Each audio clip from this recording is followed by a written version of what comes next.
Hey there, welcome to Emersus Online. Great you can join us tonight.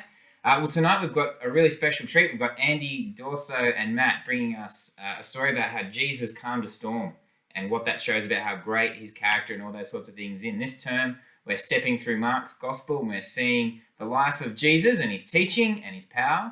It's been really encouraging so far, and pray and hope you'll be encouraged by it as well. Now, this is just a small part of Emersus Online. There's a bunch of us who are actually meeting over on Zoom. Now, if you want to join us, that would be terrific. We're going to be playing games, we're going to be having discussion, we're going to be praying for one another, and we're going to be listening to this talk as well. But you just need to get your parents or carers to send me an email, evan@saribaptist.com.au. Hey, we'd love to see you there.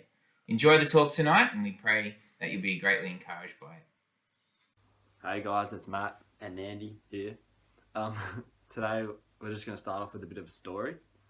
So one day we were out diving off Spot X. yeah, and we were diving for lobsters. So we're like been diving around, got a few lobsters already. Like you're diving down, putting your hands up in caves, swimming into some caves, and then we found this real big cave, like one we had to swim right up into. And then Andy had to dive on it. Yeah, so it's like a cave where it's got a crack. You go through the crack and then it goes like into a tunnel. Like opens Opens up into a tunnel, and at the very back there's where all the lobsters were sitting. So I go down, trying to get this solider, like a bit bigger crab, and we're trying to grab it out. It was really locked on with its legs, like onto all the rocks. So I was pulling and pulling, couldn't get it off. Kept trying, fighting my breath hold. It was like, I got to get this lobster out. I was really pushing it, which you should never do in diving. Yeah. But I just wanted to get this lobster out, but I ended up just giving up. I was like, right, I just got to get out of here, out of breath. Go up, bang, hit my head on the roof. Look up, it's just everything's fully black, and I just started panicking. I'm out of breath. I need air. I'm stuck in this tunnel of rocks. So I was just in there looking, trying to get, like, panicking. And when you're panicking, trying to get out, you just makes it so hard, like 10 times harder.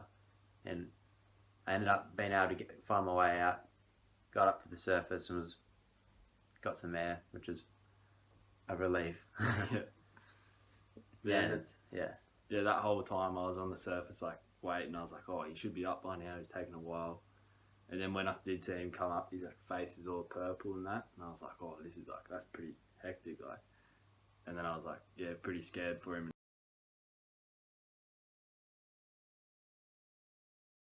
Yeah, so that story leads us on to our Bible reading for today, which is from Mark chapter 6, verse 45 to 51. So a quick little Bible race to get there, guys. Okay. So immediately he made his disciples get into the boat and go before him to the other side, to Bethsaida, while he sent the multitude away. And when he had sent them away, he departed to the mountain to pray. Now when the evening came, the boat was in the middle of the sea, and he was alone on the land. And then he saw them straining and rowing, for the wind was against them. Now about the fourth watch of the night, he came to them, walking on the sea, and would have passed them by. And when they saw him walking on the sea, they supposed it was a ghost and cried out. For they all saw him and were troubled. But immediately he took to them and said to them, Be of good cheer, it is I, do not be afraid. Then he went up into the boat to them, and the wind ceased, and they were greatly amazed in themselves beyond measure and marveled. Alright, thanks for that, guys. See you later. On to Jimmy. Good evening, Emersus family. I've got my merch on, you can see. Looks a bit crusty, and I just found it in the cupboard. I'm probably going to get hay fever from it. But at least these are even length. All right, let's stay on topic. I'm blessed tonight to get to talk to you guys about the message and sort of bring to you, hopefully, the meat of what we will then discuss within our small groups. Thanks to Matt and Andy for sharing that story and doing the reading for us tonight. Mate, aren't they inspiring young men? The verse comes from Mark 6, and we've been going through Mark and looking at the life of Jesus. And the main crux of this story, if I was to shorten this whole talk into a few sentences or a few words, the main message behind this verse is Jesus and the storm. So we've got the disciples are in the storm and Jesus turns up. So what I want to draw out of this is that concept and that metaphor of storm. It's used quite often in the Bible, but also on the news and in other areas in our life, this metaphor of a storm being something that's sort of around us, something that's a bit of a struggle, that's uncontrollable, and can be quite frightening or scary. And we often hear about in our lives going through storms being something like struggling with a relationship, or at the moment we've got COVID, where it feels a bit like a storm where we can't see the end of it. And it can be quite worrying. I just want to show you a quick clip of something I like to look at on YouTube, which is really random videos. One of those categories is huge ships going through really bad storms at sea. So have a quick watch of that and we'll be right back.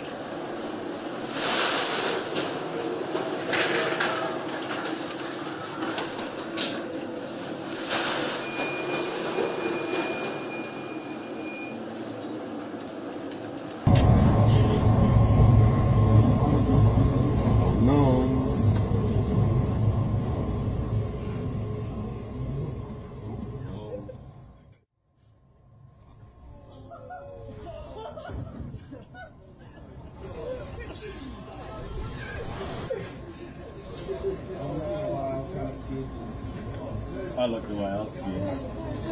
Dissect it.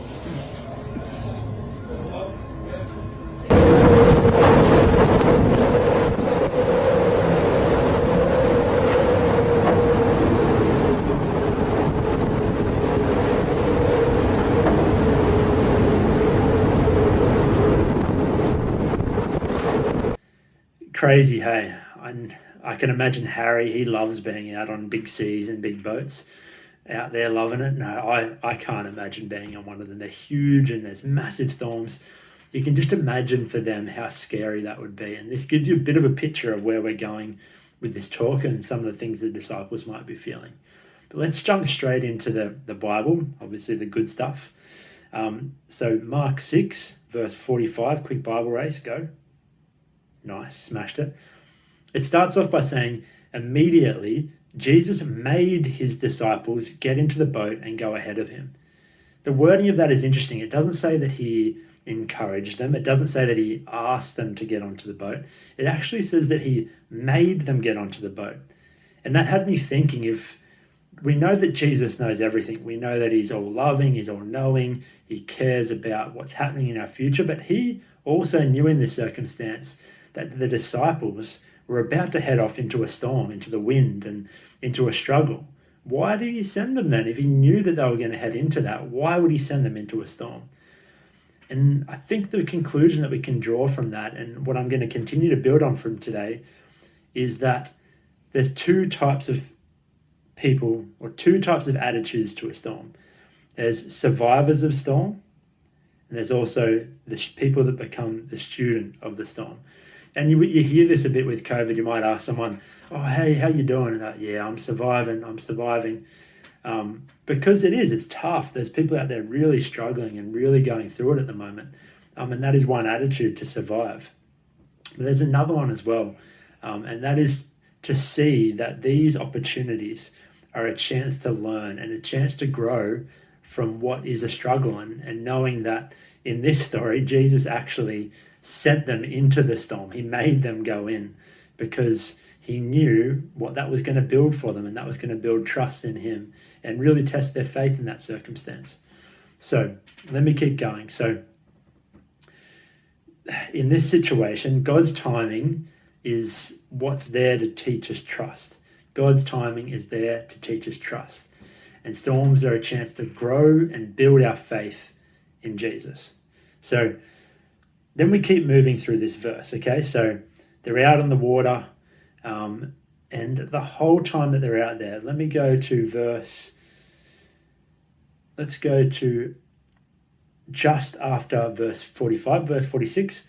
After leaving them, he went up onto a mountainside to pray. So Jesus pushed them out into a boat, made them get on. He knew they were going out into this storm, and he went up onto a mountaintop to pray. Verse 47. Later that night, the boat was in the middle of the lake, and he was alone on land. So Jesus is by himself still. He saw the disciples straining at the oars because the wind was against them. So one thing I noticed with this part, it says in verse 48, I'll read that again. He saw the disciples straining at the oars because the wind was against them. Where Jesus was, where he was up on that mountain where he was praying, he could actually see the disciples right in the middle of their storm. He was there. And what I'm trying to draw out of this particular part is that sometimes when we go through things, when things are tough, when we feel like we're in a storm, we don't feel like we ask the question, God, where are you? God, I can't see you. God, what is happening? Where can you be in this horrible situation? How can you possibly let this happen? And this verse really reminds me that Jesus, even though we may not be able to see him, he can see us, and he's not far from us, and he's there, and he's in control.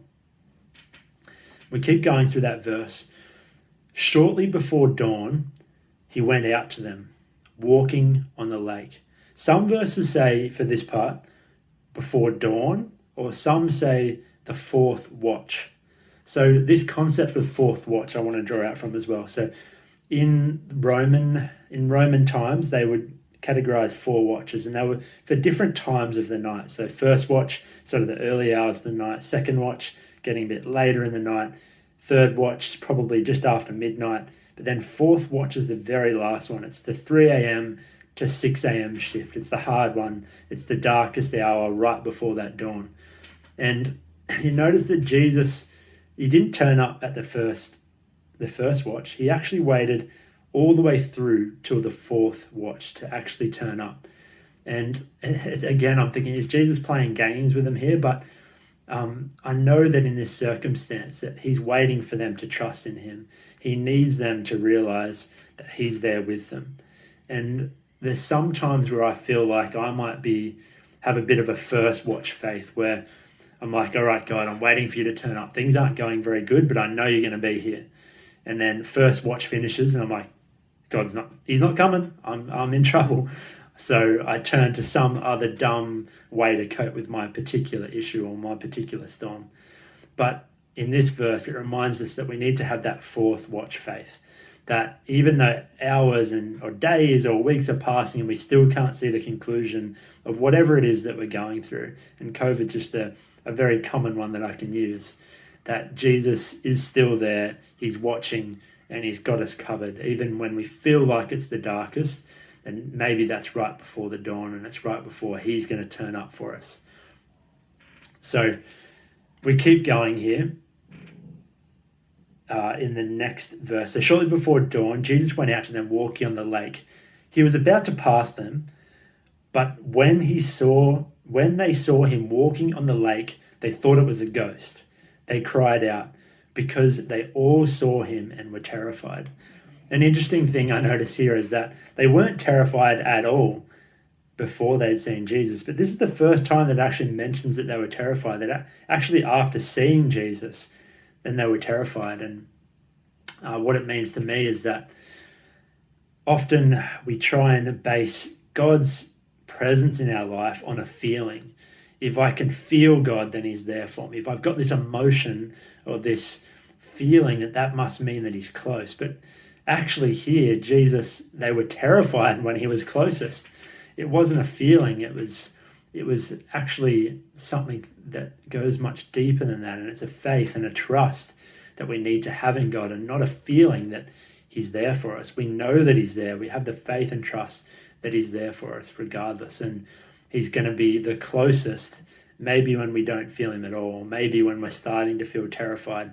That's when he's about to walk up to us and about to calm that wind and calm the waters in our lives and stop the storm.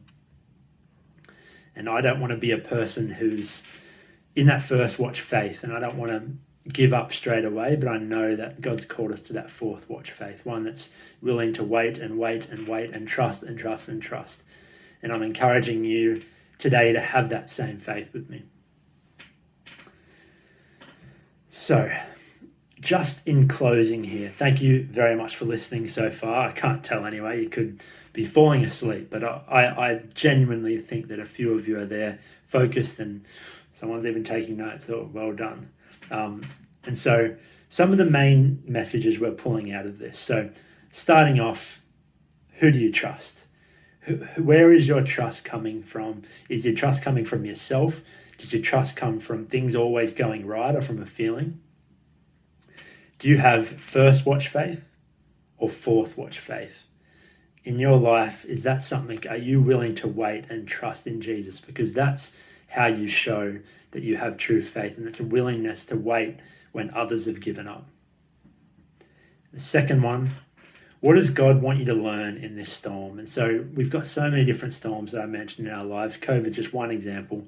But maybe become a student of the storm, not just a survivor. I encourage you to push through and become a student of that storm as well. See what God is trying to teach you, whether it's perseverance, whether it's building your character. We've talked about how struggles do a similar thing where they develop perseverance. And even when you don't feel him, and even when maybe you don't see God in these particular times, and that's when he's close, that's when he's near, he's right there, right before dawn, he's by your side regardless, and he always sees you, and he's got you in his hands, so we can trust in that. Thanks very much for listening, and we've got a few questions, some of these ones and a few others, for you just to dig deeper into in your study group. So we'll talk to you soon.